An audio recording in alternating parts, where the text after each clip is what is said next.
Southeast Texas. An ordinary place with ordinary people. I was a kid like any other. Yep, my parents tried to make an ass out of me too. I grew up fast, but I guess you could say I learned a little along the way. Art class taught me about public art and its many facets, and I really never thought about it living in the grassy wasteland of Southeast Texas. I mean, you're more likely to see a gator than a statue of a naked-breasted Italian. Even in the refinery-dominated and somewhat grisly image of Southeast Texas, I started to notice things you could consider art, from historical monuments and buildings to the world's largest dog urinal. You learn about public art, but it seems so far away. England, you know, the country that gives James Bond and gingivitis. Everywhere I looked, I found a building or an object adorned with art, from the Tower Bridge to Stonehenge. I was able to see all the public art the Queen had to offer.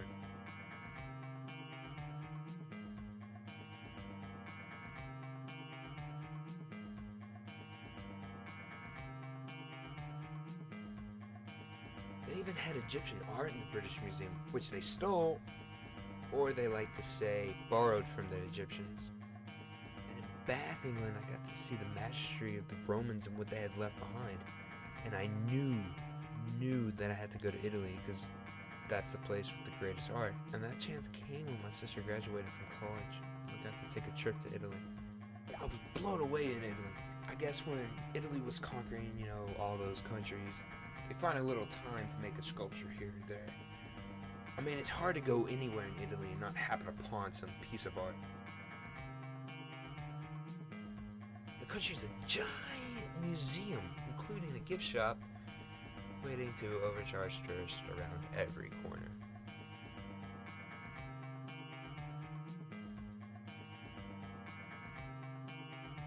After enjoying the art, I felt like I had seen the best public art I would see in my life. But I started wondering what was in my own neighborhood. Now that I live in Austin, I decided to search for public art there. The art in East Austin is really a collection of pieces that really dig deep into the history and culture of the people who live here and really make East Austin a very special place that doesn't match anywhere else in Austin. I have no idea where this place is, but we'll find it. Let's go down this street, huh? Sounds like a good idea. It's a dead end. East Austin is really kind of a highlight of our collection. I don't think we're gonna find this one.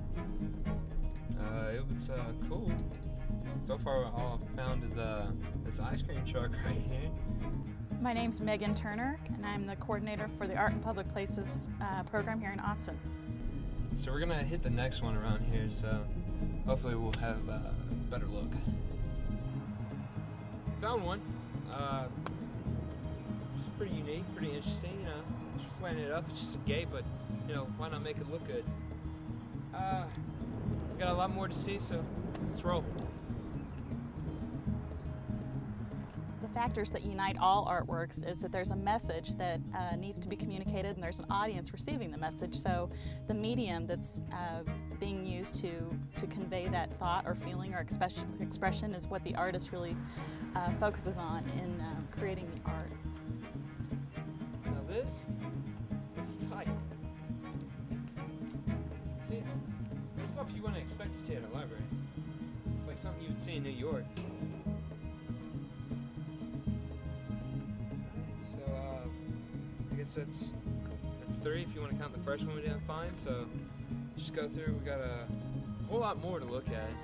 It's really cool. Alright. Yeah, I don't think we're gonna be able to go to this place. It's got a guard booth and all that sort of fun stuff. So we'll go ahead and pass.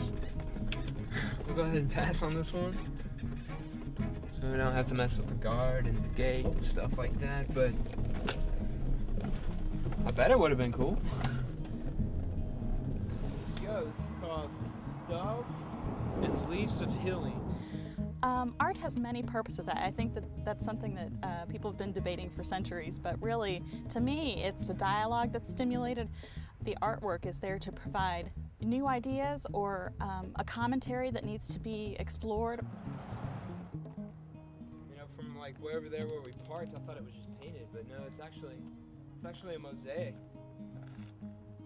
One of the unique aspects of public art is that it's accessible to everyone who sees it. You don't have to go to a museum, you don't have to go to a gallery. It's a nice little place, you got your kids playing and stuff. Just another example how, you know, outdoor art just lightens up a place. So, our cameraman Min here, want to find out his opinion. What's your whole opinion of this outdoor art and stuff like that? Does it work for you? Let's put it like this. I appreciate the art. I think it's good. It's great. I think it's great for people to do it. But in retrospect, it's just not me. I don't get it. I don't know, maybe I'm just narrow-minded like that. Let's go ahead and go get them. Alright, this is a new museum and culture center of the building here.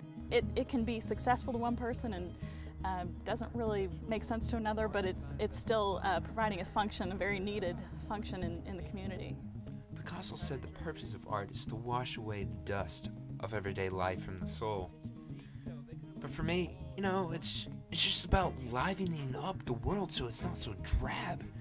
I mean, something for us to talk about in the monotonous cycle that is life. We have a collection of over 100 pieces in Austin, and I think it just takes a couple minutes to look around and actually find one near you. There's some well-known pieces such as Night Wings by Dale Whistler, which is the purple bat on Congress and Riverside that is probably the most well-known of our collection, but there's also pieces that may not be as well-known but have a similar history and relevance to the community, such as this piece by Will Larson here at the Daniel Ruiz Library.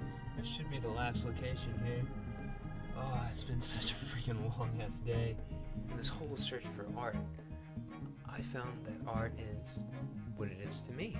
And I encourage you all to have that same effect on you, that the art is what it is to you, and that it's truly yours and not something that someone just told you. And the fact that you don't have to always think of art as being so far off, because if you really look at it, it's right here, it's right in your face, and all you have to do is actually go and look for it, because you'll find it. So I hope this documentary has left the desire for you to go have your own search for the public art, and your own reactions and your own emotional feelings from each piece you encounter.